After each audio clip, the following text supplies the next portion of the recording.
Boy, it's good to be here. I'm Dominic D'Angelo. It's a Thursday. It is Rumor and Innuendo. I'm of adfreeshows.com, SEScoops.com, and Brass Ring Media. Per usual, I'm here with Mr. Robert Karplis, WE Creative _ish. Yesterday, we had a little bit of technical difficulties, / I couldn't make it to the show, / I'm a mess. Robert, how are you today? Yesterday was probably our best show ever. It was wall to wall, top to bottom, some of the finest analysis you're ever going to hear in all of wrestling. I encourage you to go check it out now, where it was just me yelling loudly because Dom didn't have the system configured and it wasn't working, and our friends at Ad Free Shows were unable to assist. Yes, so here we are. We are back today, and we're ready to talk a little bit of a beach break. And was it a break for you, Robert, in regards to maybe us being critical of AEW, or where do you think that lies here? We're never critical of AEW. I think we all hope for the best for them. I think that Absolutely. What happens sometimes is they lose focus, or they veer into directions that they don't need to do.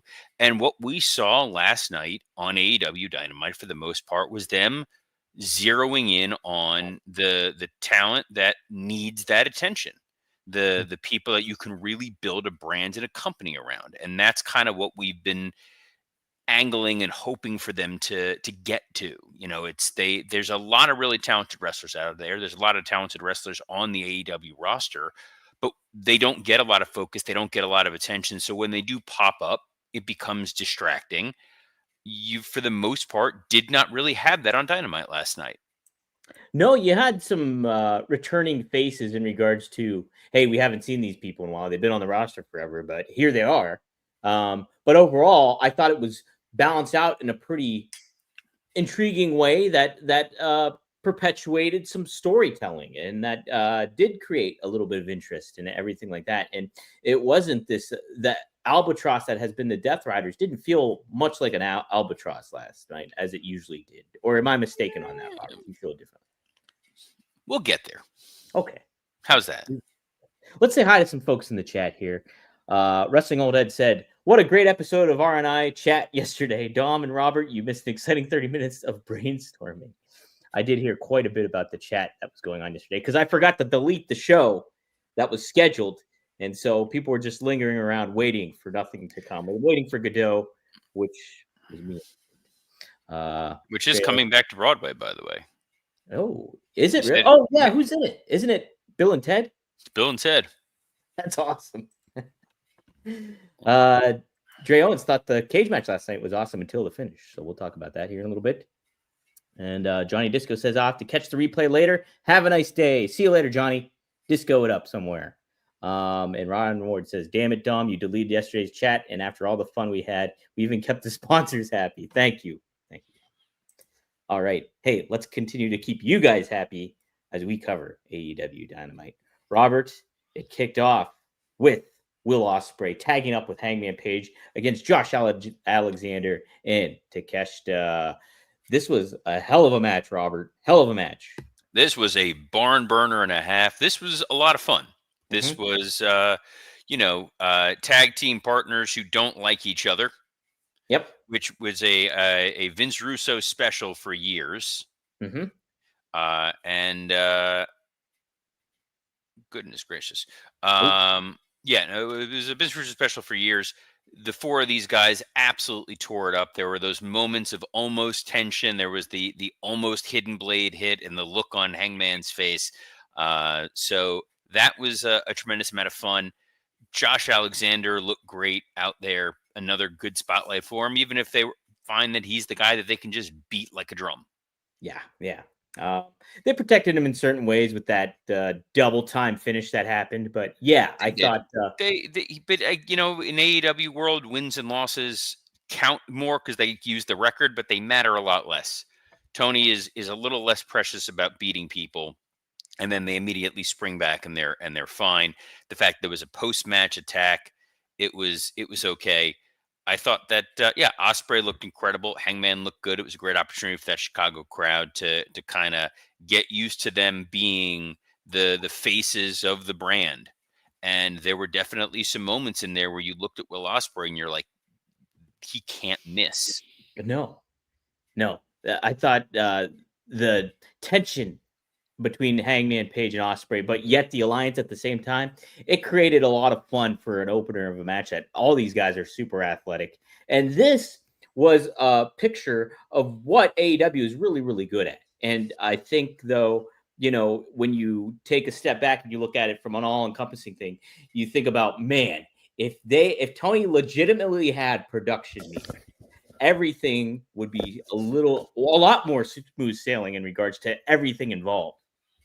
But Completely agree, and I think that tends to be the source of my frustration with AEW to some extent. That they really put on spectacular matches. They have really great wrestlers. There just isn't that a extra follow through. There's a lot of damn it, Dom, in what they do, and I yes, think that's what drives me nuts because it's an easy fix. It really is a simple adjustment, tweak here and there, and he has a lot of the most brilliant minds in the history of wrestling under his umbrella. You've got a guy like Dean Malenko, who is an all-time producer. You've got a guy like Tony Schiavone, who obviously understands what needs to be done from a commentary standpoint, from an overall production standpoint. Mike Mansouri spent years in WWE, and a lot of people thought he was going to be the guy who was going to get the keys to the kingdom when Kevin Dunn left. So he was a hell of a snag. And then you got Taz out there who, I mean, to be able to crack that guy's skull open and learn what he knows would be invaluable. And Dom, if only there was another opportunity this week to get to hear Taz talk. that's right, guys. If you haven't heard, tonight, One of a Kind with RVD, me and Rob will be welcoming Taz on the show to honor the legacy and the life of Sabu. So be sure to join us at rvdtv.com or on Rob Van Dam's YouTube channel. But we'll be going live at 9:15, chatting it up with Taz and sharing some great memories and I'm sure some great stories and insight from both these guys who loved Sabu very, very much. I'm very excited to be a part of it, despite the circumstances. So be sure to catch it tonight here on rvdtv.com. By the way, big drop in here on the chat for Mr. Kevin Kellum with yes. a damn it, Dom, as Kevin was lined up yesterday to be the guest co-host with myself. And yeah, appreciate Kevin for willing to pitch in. It would have been a lot of fun, but alas, here we are. And alas, look, I was ready to go. I didn't have a leg to stand on, which brings us to our next match. Yeah, Zach Gowen taking on Ricochet. Also, a very fun match. Robert, part of my exception that I've been taking with AEW in recent years has been what they referred to back in the day when it came to the ice cream variety. Cody Rhodes was a big proponent of that for what you got on the show. A lot of this stuff, while there's so much athleticism and younger talent and everything like that being put on a pedestal in AEW, there isn't a lot of variety, it seems, sometimes from the match standpoint. This kind of added a little bit more considering Zach Gowen and what he's going through, obviously, through life. But I thought this was fun. This was fun. It was a lot of fun. It was a lot of good old school heel heat on the part of Ricochet, where you're picking on a one-legged man. You're coming out with his prosthetic leg. There was enough hope spots, and then in the end, Ricochet getting the win. And look, it was great to see Zach Gowen out there. And I would imagine, given Zach Gowen's situation, it's probably problematic for him, Dom. What's that, Robert? Finding the right pair of jeans. That can be tough. That can be tough. And let's be real, guys. Most jeans weren't made with you in mind. You of the two-leg variety. So you can imagine what a guy with one leg's got to be dealing with. But if you're a bigger guy, you got some meat on the bones, or you got some different proportional issues, maybe missing a limb. You flip through like a dozen pair of jeans at the store to find maybe one or two in your size. And you end up settling for one that technically fits. Even if it's not particularly comfortable, it's too tight in the thighs or too stiff in the waist or saggy. You don't like the color. You don't like the cut. Guess what? Perfect Jean erases all of that. The great thing about these guys, they have a ton of different fits, washes, waist sizes. You're going to get the right color. You're going to get the right texture. You're going to get the right pair of jeans for you. And we're going to make it even easier for you because it's finally time to stop crushing your balls in uncomfortable jeans. Go to theperfectjean.nyc. Our listeners, our viewers get 15% off your first order plus free shipping. You get free returns and free exchanges when you use that code Rumor15 at checkout. That's what's most important. It comes to the house. You open it up, you try them on. If there's anything about it that doesn't fit perfectly, send it back, get an exchange, try something different. Could not be easier. Again, that's 15% off for new customers at theperfectgene.nyc with promo code Rumor15. After your purchase, they'll ask you where you heard about them. Please support our show and tell them we sent you. This was suggested because the word they use here is an F word that we don't use. And someone in the chat suggests that I replace that profanity with the word Marcus. So you can Marcus your khakis and get the perfect gene. Perfect, Robert. As Eric Maroon says right here, finally, jeans for people with two legs. Yes, thank goodness. Long overdue. Robert. What? Also, long overdue. We happen to have the Hurt Syndicate and Top Flight. They go 2-on-2 with one another, and it's Hurt Syndicate that gets the win. We get a little mix up with Dustin Rhodes, Sammy Guevara. They come out as well. We also get Leo Rush and Action Andretti on the microphone, nonetheless. But we also get MJF and the Hurt Syndicate. I love that you just do nonetheless in there for no reason, like, as if you're like ChatGPT and it's just adding words that it thinks humans. You might be ChatGPT. You just don't know. I'm inaccurate a lot of the time, so I could be. You are inaccurate, though. I did see a very disturbing picture on Facebook of you with hair. Yes. Don't like it. Mm-hmm. I don't like it. I don't want to see. You know what's also disturbing and weird? I have a double jointed thumb. What? Wow. It's really unnerving. It's called hitchhiker's Look at thumb. That thing. Both hands. I can't do a regular thumbs up. And if I position this just right, this looks wildly inappropriate. It really does. Oh my gosh. Blue Chew. Fine. You know what? I was going to segue to it somewhere clever later, but you know what? Let's just do it right now. Guys, if you're worried about your true hitchhiker's thumb, you can have better sex with Blue Chew. Blue Chew is the original brand offering chewable tablets. These erection-enhancing tablets help men achieve stronger, harder, and longer-lasting erections for sexual activity. Blue Chew is putting its money where its mouth is and offering you a month free. Process is simple. Sign up at BlueChew.com, consult with one of their licensed medical providers, and once you're approved, you'll receive your prescription within days. Blue Chew tablets are made in the US of A. Take that, tariffs, and they are prepared and shipped directly to your door. You can take them anytime, day or night, so you can plan ahead or be ready whenever an opportunity arises. The best part, it's all done online. No visits to the doctor's office, no awkward conversations, and no waiting in line at the pharmacy. MJF is now a member of the Hurt Syndicate. And if you want to head up your own Hurt Syndicate, make life easier by getting harder and discover your options at BlueChew.com. We've got a special deal for our listeners. Try your first month of Blue Chew free. Visit BlueChew.com for more details and important safety information. And we thank Blue Chew for sponsoring this episode of Rumor and Innuendo. Yes, thank you, Blue Chew. Thank you. Hey, were you thankful that MJF is actually in the Hurt Syndicate? Did you like that, Robert? We haven't gotten to the Festival of Friendship. That's still next week. That is next week, right? Also, for what it's worth. Mm-hmm. So MJF brought out his lawyer. Yes. Smart Mark Sterling. Yes. I have it on good authority. Oh.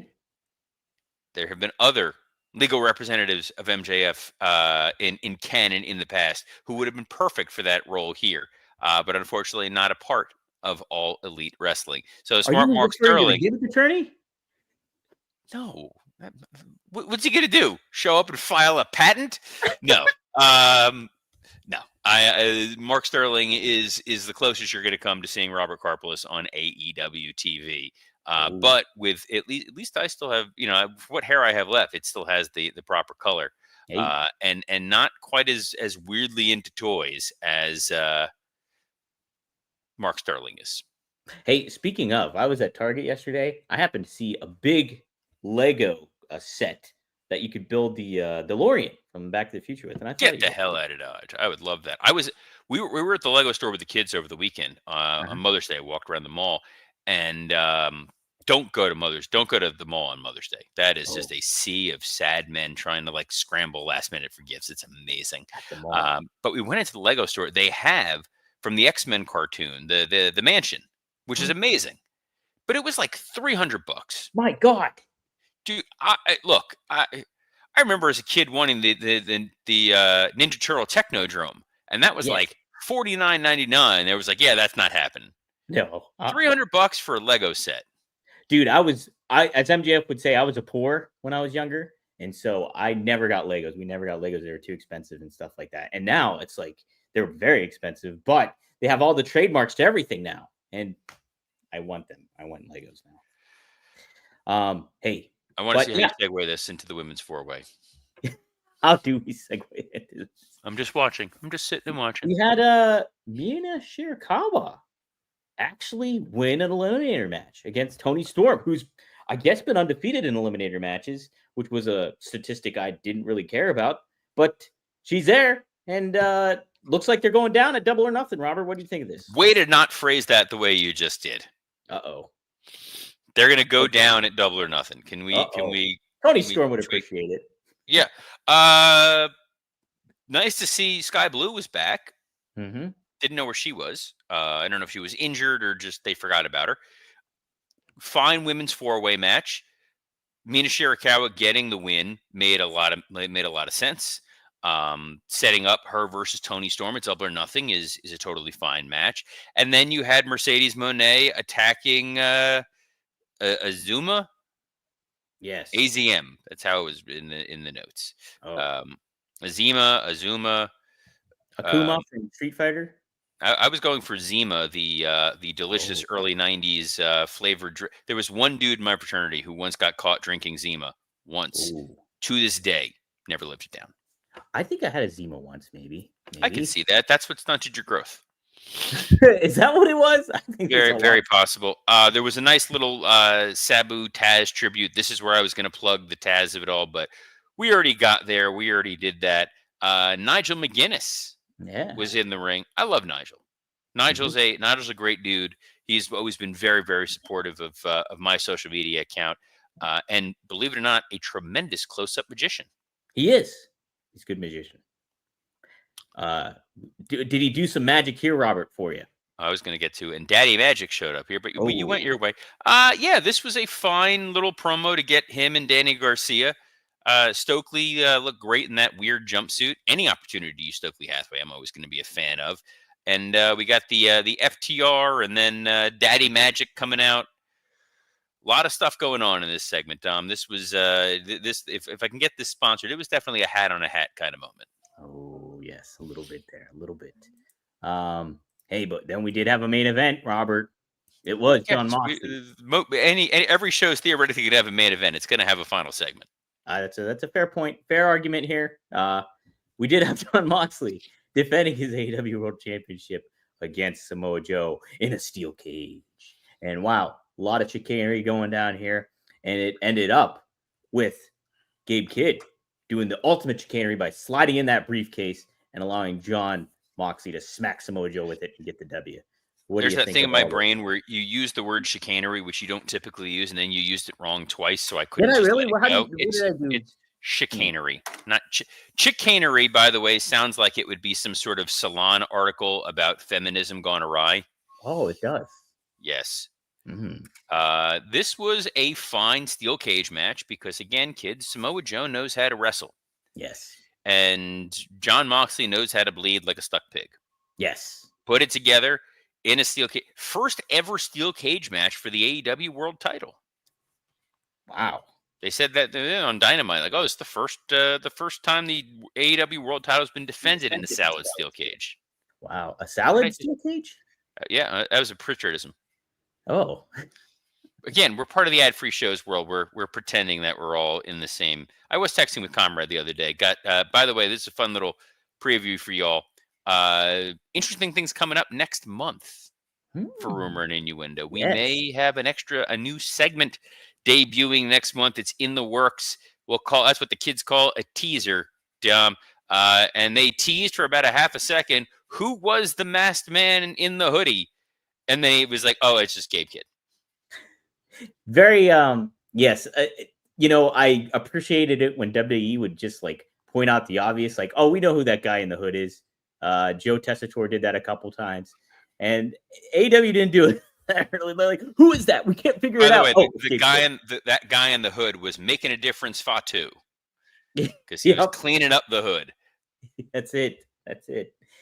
But yeah, so Gabe Kidd is going to be an element in this main event profile storyline between the Elite and the Death Riders and the Ops.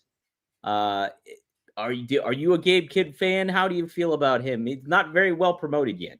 I really liked that one match that he had against Kenny Omega. It was kind of my first time really seeing him.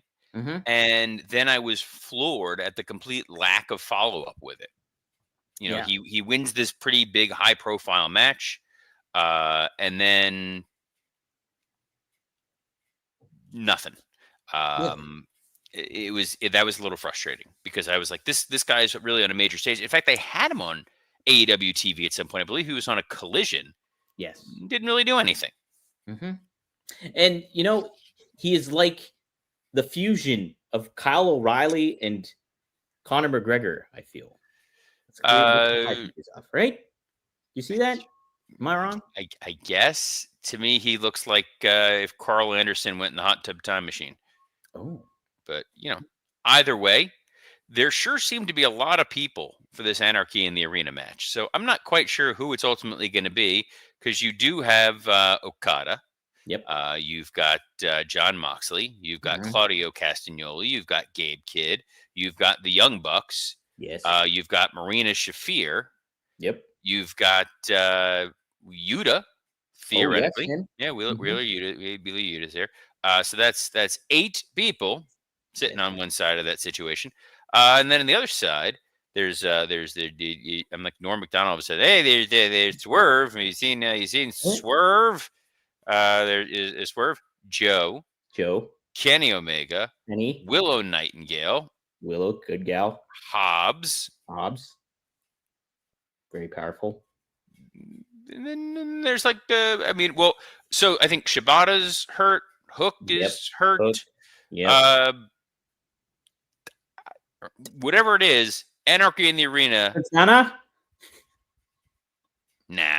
I can't be doing all this. Don't make that noise again. That again. There's headphones here. Oh, that's right.